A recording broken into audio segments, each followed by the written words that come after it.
গোলাম আহমদ কাদিয়ানী নবীদারের দাবি করেছেন, মিথ্যা নবী। গোলাম আহমদ কাদিয়ানী বলতে পৃথিবীতে কোন নবী নাই। আর এই কাদিয়ানীরা কাফের।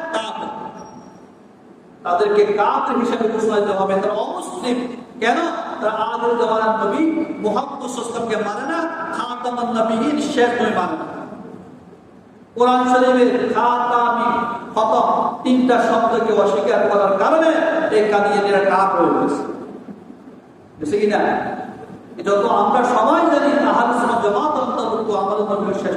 তো নবী মুহাম্মদ রাসূলুল্লাহ সাল্লাল্লাহু আলাইহি ওয়াসাল্লামের নূর আল্লাহ তাআলা এই পৃথিবীতে সর্বপ্রথম প্রয়োগ করেছেন।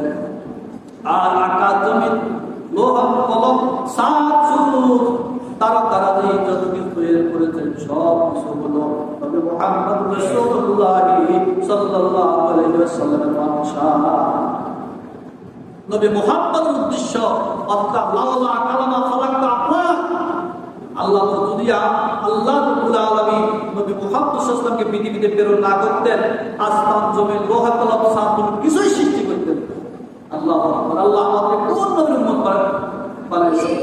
আমরা তো শুকরিয়া আদায় করা দরকার কিনা? শুকরিয়া আদায় করা দরকার।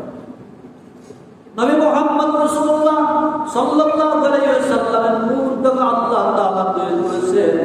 আল্লাহ তাআলা মনস্থ হলো এই পৃথিবীতে একজন খলিফা প্রেরণ করবে।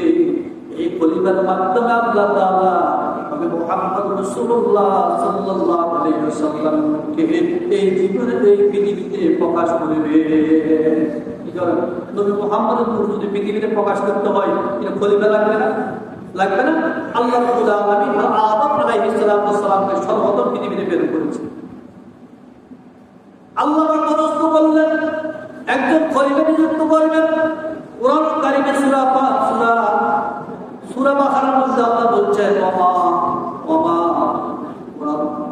সূরাতুল বাকারার মধ্যে আল্লাহ রাব্বুল আলামিন বলেছেন ওয়া ক্বালা রাব্বুকা লিল মালাইকাতি ইন্নী জাa'ilun ফিল আরদি খলিফা। আল্লাহ নবী বললেন, হে আমার ফেরেশতারা, তোমরা আমাকে পরামর্শ দাও, তোমরা বলো আমি পৃথিবীতে একজন প্রতিনিধি বানাইতে চাই, একজন খলিফা দিতে চাই।